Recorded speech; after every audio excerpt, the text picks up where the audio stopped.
안녕하세요. 저는 지방에 거주하고 있는 40대 초반 유부녀입니다. 2살 아래 남편이랑은 같은 계열에 종사하고 있는 동료이기도 하고요.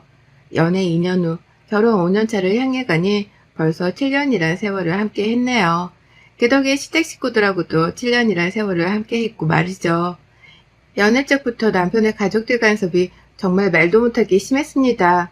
저희 부부가 서울에서 대학 나오고 직장 다니느라 지방 사시는 시댁 식구들과 만날 일은 없었으나 전화통화로 거의 매일같이 안부를 주고받았던 것 같아요. 남들은 시어머니만 유난이라고 하는데 저희 집 같은 경우에는 남편의 여동생인 시누이가 시어머니만큼이나 오빠 사랑이 대단해서 자주 연락을 하며 저하고도 억지로 통화를 나누려 하는 편이었죠. 주로 나누는 얘기는 서울에 뭐가 유행이라느니 어디가 맛집이라느니 라고 하면서 저한테 대신 사다 줄 수 있냐는 부탁에 관한 것이었고요. 저나 남편이나 서로 고소득을 버는 직종에 속하는 사람들이어서 돈을 많이 버는 만큼이나 일이 정말 바쁜 사람들이었습니다. 천만다행으로 같은 직장에 다니고 있어서 직장 내에서 데이트를 해가며 시간을 쪼개 서로의 얼굴을 보며 사는 중이었었죠. 하지만 그 바쁜 시기서부터 저하고도 꼭 통화를 해보고 싶다며 전화를 바꾸게 하던 시댁 식구들이 버거웠습니다. 한동안은 저를 정말 예뻐라하고 친가족처럼 여겨주셔서 애정 표현을 해주시는 거라고 생각했는데요. 제가 친근하게 여기고 가까이 다가가려고 하면 할수록 제 지갑은 텅텅 비더라고요. 뭘 자꾸 사달라고 하고 맛집까지 찾아가 줄까지 서서는 포장한 음식을 시누이한테 보내주는 등 제가 할애하는 시간도 많아졌고요. 그러다 보니 저도 스스로 호구짓을 하고 있다는 생각에 시댁 식구들을 멀리하고자 했습니다. 한동안은 시댁 식구들 때문에 남편하고 결혼도 하지 않으려고 했었네요. 하지만 모든 걱정을 감수하고서 제가 이 남자랑 결혼을 했습니다. 둘 다 함께 벌어들이는 소득이 컸고 함께 누릴 수 있는 것들이 너무 많았거든요. 함께 돈 걱정 없이 가정도 이룰 수 있었는데 시댁 식구들 때문에 포기를 하자는 게 너무 아까웠거든요. 헤어지기 싫어하는 남편의 모습도 제 마음을 약해지게 했었고요. 그래서 전 이게 다 힘든 여정이 될 거라는 걸 너무 잘 알았지만 결국 남편과 함께 사는 쪽을 택했답니다. 어차피 서로 다른 지역에 살고 있었으니까 얼굴을 자주 볼 일도 없을 거라 생각하며 걱정을 자제시켰죠. 남편도 시댁 전화는 모두 다 자기가 받고 해결을 할 테니 저한테는 일에만 집중하라 다독여 주기도 했었고요.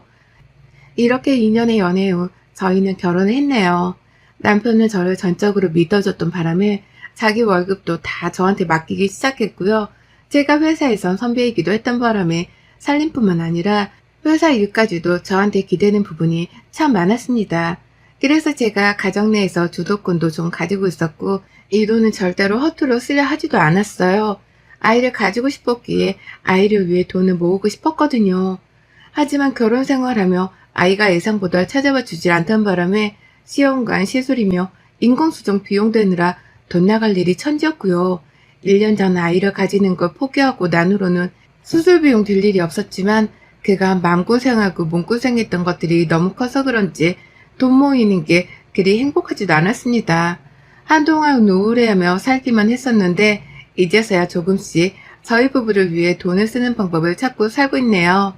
그래봤자 영화 한 편 보고 맛있는 거 사 먹으며 사소한 것에 돈을 더 쓰고 살고 있지만 말이죠. 하지만 이런 힘들고 어려운 시기를 거쳐가는 동안 가족이라는 타이틀 안에 있다는 시댁 식구들은 절 전혀 위로해주지 못했습니다. 도움을 주기는커녕 마음의 짐만 더 쌓이게 하며 저를 힘들게 하던 사람들이었죠. 특히 시누이가 가장 많이 말입니다. 연애적부터 뭐 사달라고 조르고 부탁하는 걸 어려워하지 않던 시누이를 겪으면서 사람이 은근히 뻔뻔한 면이 있나 보다 하고 지레짐작을 했어요. 제가 그렇게 관심도 없는 맛집에 줄까지 서서 음식을 포장하고 배달을 보내더라도 저한테 제대로 고맙다며 선물을 사준다거나 제가 돈을 쓴 만큼 저한테 돈을 돌려주려 한 적도 한 번 없던 애였습니다. 그냥 딱 철딱선이 없는 막내딸 이미지였던 거죠. 남편조차 자기 여동생은 자기도 간수하기 힘들다고 몇 번 토로를 했었고요. 그런 시누이랑 제가 서울살이를 하고 있었기 때문에 어떻게든 거리를 둘 수 있었습니다.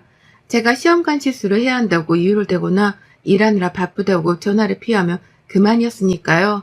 하지만 1년 전 시술을 그만두고 시부모님이 계시는 지방으로 내려와 살게 되면서 모든 게 틀어져 버렸답니다. 남편이 기분 전환하자면서 직장을 그만두겠다고 선포를 했어요. 어딜 가든 고소득을 받을 수 있는 직종이었는지라 재취업에 대한 고민 따위도 없는 사람이었죠. 그래서인지 일을 그만두는 결심까지도 과정이 너무 수월했고 저한테 넌지시 언급을 하자마자 정말로 일을 그만둬 버리더라고요. 그렇게 저는 정신을 차리고 보니 남편을 따라 직장을 그만뒀었고 잠깐 남편이랑 여기저기 여행을 하고 난 후 집까지 처분하고는 지방으로 내려왔답니다. 시부모님이랑 결혼한 시누이가 살고 있는 지역으로 말이죠. 당연히 한 지역에 산다는 게 가장 내키지 않았으나 다른 지역보다 제가 재취업하기도 수월했고 저희 친정도 그 주변에 있었기 때문에 다른 선택의 여지가 없었습니다. 그렇게 전 호랑이 소굴에 제 발로 들어가고야 말았네요. 가까이 살기 시작하면서 예상했던 대로 여러 가지 문제들이 일어나기 시작했어요. 시댁에 자주 불려간다거나 시부모님을 밖에서 만나 왕래를 더 많이 해야 하는 건 당연했고요. 가장 걱정이었던 시누이를 이젠 얼굴까지 마주본 채로 대화를 나눠야 한다는 것이었죠. 저희 집에 와서는 서울에서 건너온 옷이냐며 요즘 세상에 서울물이 어떻네 하며 제 물건에 손대는 건 일도 아니었습니다. 서울은 역시 다르다.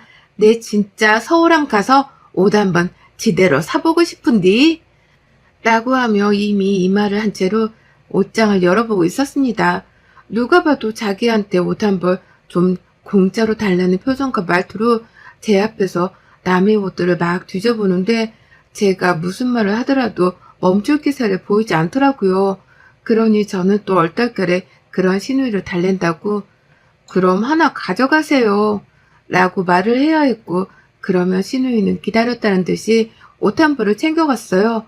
저희 집에 있는 인테리어 소품을 보더라도 이기 뭐고 어디서 이런 거 사오는 긴데? 라고 하면서 또 신기해 죽겠다며 몇 시간이고 그 소품 얘기를 하더라고요. 집에 갈 때까지 저런 걸 나도 사보고 싶다며 저런 게 있었으면 좋겠다며 말을 하는데 제가 그냥 넘어갈 수가 없어서 또 소품을 줘버리기도 했어요.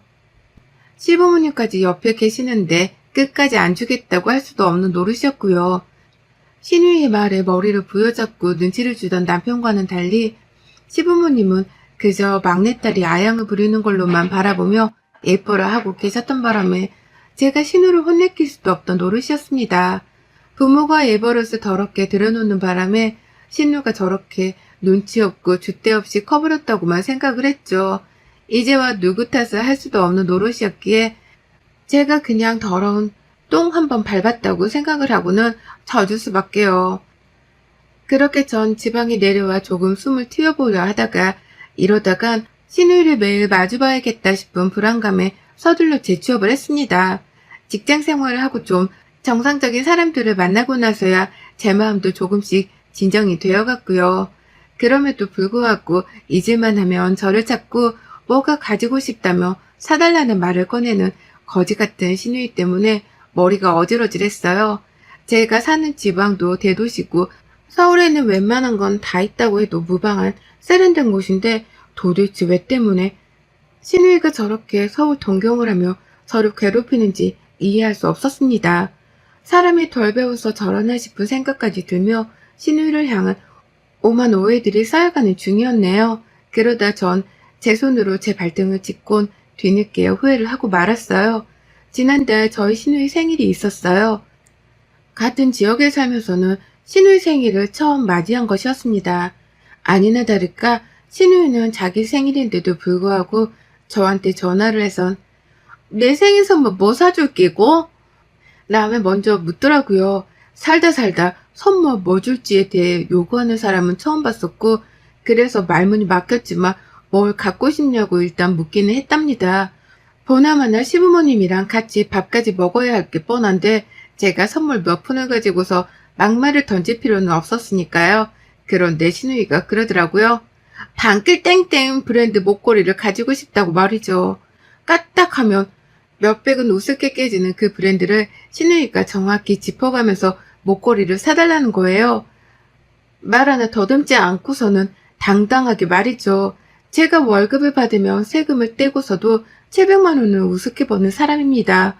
그런 저조차도 그딴 사치는 몇 년에 한 번을 할 뿐 대다수의 제 보석들은 저렴한 브랜드에서 대신 사곤 했어요. 그런데 신우이가 방글땡땡 브랜드를 언급하며 자기한테 사달라고 하니 기가 막혀 말도 안 나왔죠. 그만한 지출은 내 가족도 아닌 고작 신우이한테 쓰고 싶은 마음도 하나 없었고요. 하지만 그날부로 저는 신우이로부터 목걸이를 사달란 회유 비슷한 소리를 매일같이 들어야 했습니다.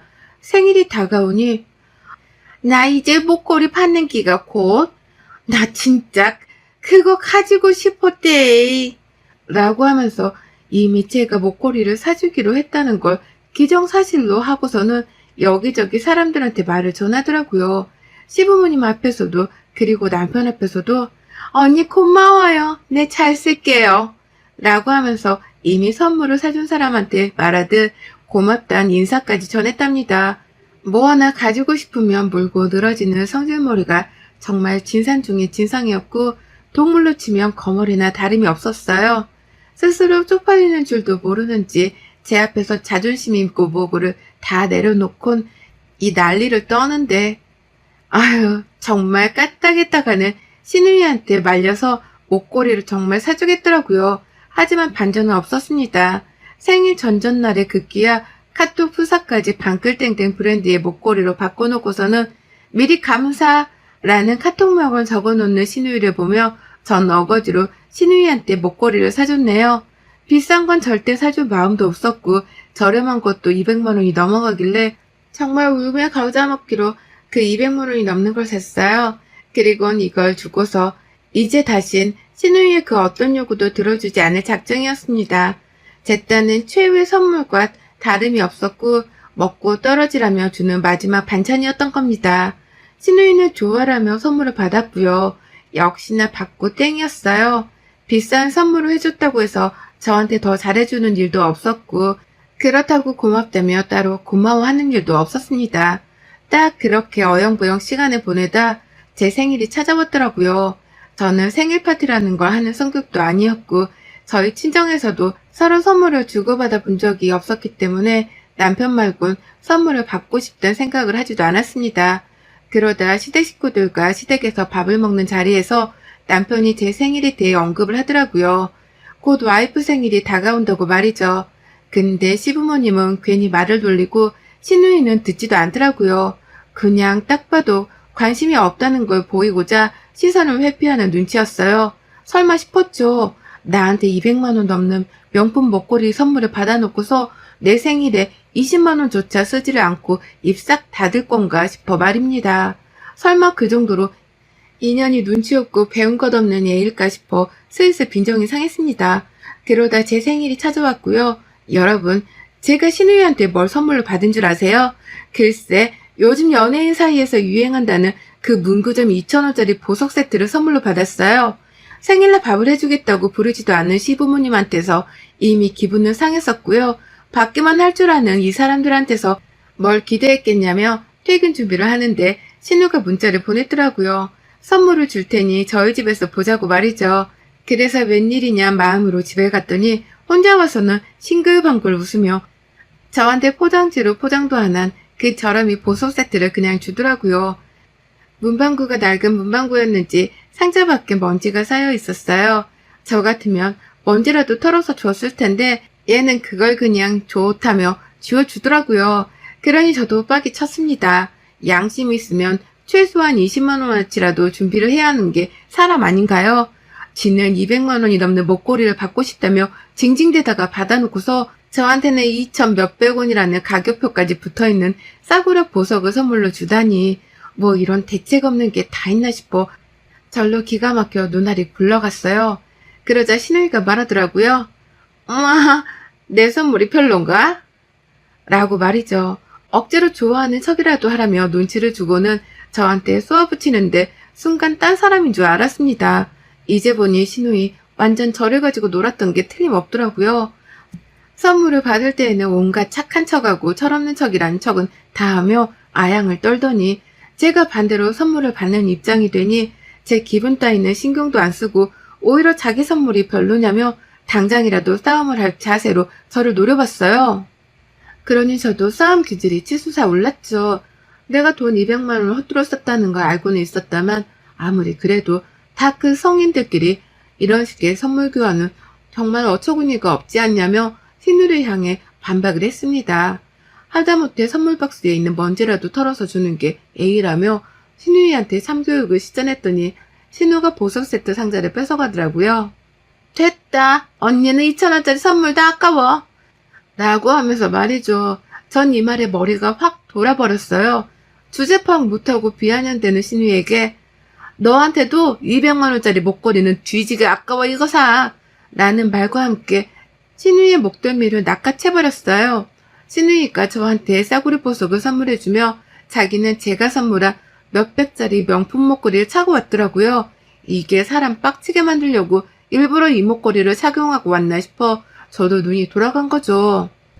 바로 신우이의 머리채를 흔들어 제낀 후 목덜미까지 낚아챘고요. 그와 동시에 목걸이를 빼앗겠다면서 아주 발버둥을 쳤습니다. 목덜미를 잡으며 머리채도 뜯었고 정신 못 차리는 신우이를 결국 정강이까지 걷어차버려서는 바닥에 꿀려버렸어요. 남편은 이러다 제가 사람 하나 등신 만들겠다 싶었던지 서둘러 저를 말리려고 했지만 저는 남편에게 외쳤죠. 내가 이 목걸이를 빼앗기 전까지는 절대로 이 싸움을 멈출 생각이 없으니까 당신도 나를 돕든지 아님 저녁 왼종일 싸우는 거 구경만 하든지 알아서 해. 라고 말이죠. 남편은 길게 생각하지도 않았습니다. 잠깐 망설이긴 했어요. 아무래도 제 여동생이 저한테 얻어맞고 있다 보니 남편도 쉽사리 행동이 옮겨지지 않은 듯 보였습니다. 하지만 자기가 생각해도 마누라 생일에 먼지 묻은 몇천 원짜리 싸구려 선물을 들고 나타난 여동생이 괘씸했던지 바로 저를 거들겠다면서 제 옆에 서더라고요. 그리고는 무릎 꿇고 있던 제 여동생의 두 팔을 뒤에서 잡아 확 고정해버렸어요. 그러니 신우이는 바닥에 꿀려진 채로 팔까지 잡혀서는 정말 옴짝달싹 움직이지도 못했고요.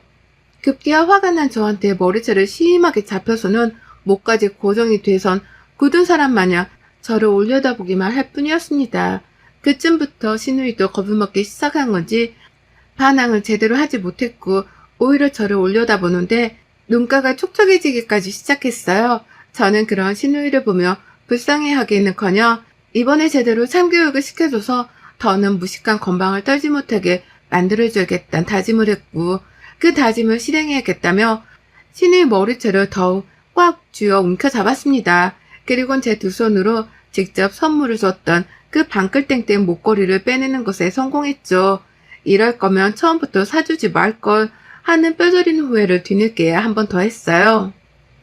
내가 왜 자진해서 호구짓을 해서는 신우 건방을 생일날에까지 봐야 했나 하며 스스로도 많이 자책을 했습니다.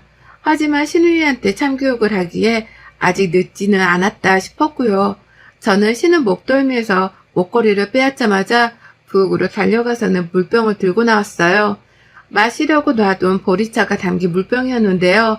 그 물병의 뚜껑을 열어버리자마자 그 안에 든 무려 2리터짜리의 보리차를 신우이에게로 물사대기를 날려버렸답니다. 남편한테 팔이 붙잡혀 움직이지 못하던 신우이는 제가 부엌에서 물병을 들고 나올 적부터 안 된다고 몸을 흔들어가며 도망치려 발버둥을 쳤지만 속수무책으로 제가 날린 물사대기에 몇 초간 쉼도 없이 얻어맞아 버렸어요. 보리차는 하염없이 신우뺨을 때리고 바닥으로 흘러내렸고 신우이는 싸대기를 맞은가 동시에 온몸이 흠뻑 젖어서는 딱 보기 안쓰러울 지경의 꼴까지 되고야 말았답니다. 남편은 그제서야 제가 할 일을 다 했다고 생각을 한 건지 신우이를 놓아줬고 신우는 곧장 집을 나서지도 못한 채 그 자리에서 무릎을 꿇은 채로 울기 시작했어요. 한참을 울었습니다. 제 앞에서 목걸이를 차마 돌려달란 소리도 못하고 그렇다고 자기가 가져온 싸구려 보석 세트를 가지라는 소리도 못한 채 바닥에 흥건한 보리차를 보면서 그저 울더라고요. 다 큰 여자애가 그러고 울고 있으니 저도 딱히 뭔 말을 해야 할지 모르겠었습니다. 일단 신우를 달래줄 마음도 없었고요. 목걸이를 돌려준 마음은 더더욱 없었어요. 시끄럽다고 오히려 우는 신우한테 물사대기 더 맞아볼래? 라며 물병을 치켜 세우니 신우가 벌벌 떨면서 그만 울겠다고 울음을 억지로 참더라고요. 그런 신우이한테는 바닥까지 흘린 물을 싹 다 치우고 가라며 친히 집안에 걸레까지 던져줬고요. 남편한테 뒷일을 맡기고선 저 혼자 안방으로 들어가 버렸답니다. 신우한테서 빼앗은 목걸이는 제 보석함에 고이고이 모셔놨고요. 이참에 나도 비싼 목걸이 좀 써보자며 그냥 목걸이는 제가 되팔지 않고 가지기로 했답니다. 그날 남편은 저 대신 여동생 시켜가며 거실 바닥에 있던 물을 싹 다 닦아냈고요. 네 언니 또 빡치기 전에 얼른 나가. 저 선물 들고. 라고 하면서 신우이를 집안에서 당장에 쫓아내 버렸답니다. 신우이는 지가 사온 그 싸구려 보석 세트를 챙겨 들고 나섰고요. 저한테 줄 선물을 사겠다고 동네 구멍까지 친히 찾아가서는 그 선물을 사봤을 생각을 하니 너무 괘씸했어요.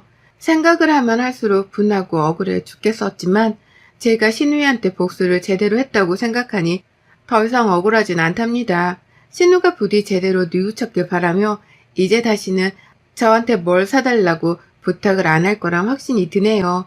그 덕에 저도 지방살이하며 이제서야 불편했던 속마음이 조금은 누그러지는 것 같기도 하고요. 200만원짜리 선물에 2,000원짜리 선물로 화답을 했던 우리 신우, 그러게 맞을 짓을 작작 좀 하지 그랬니.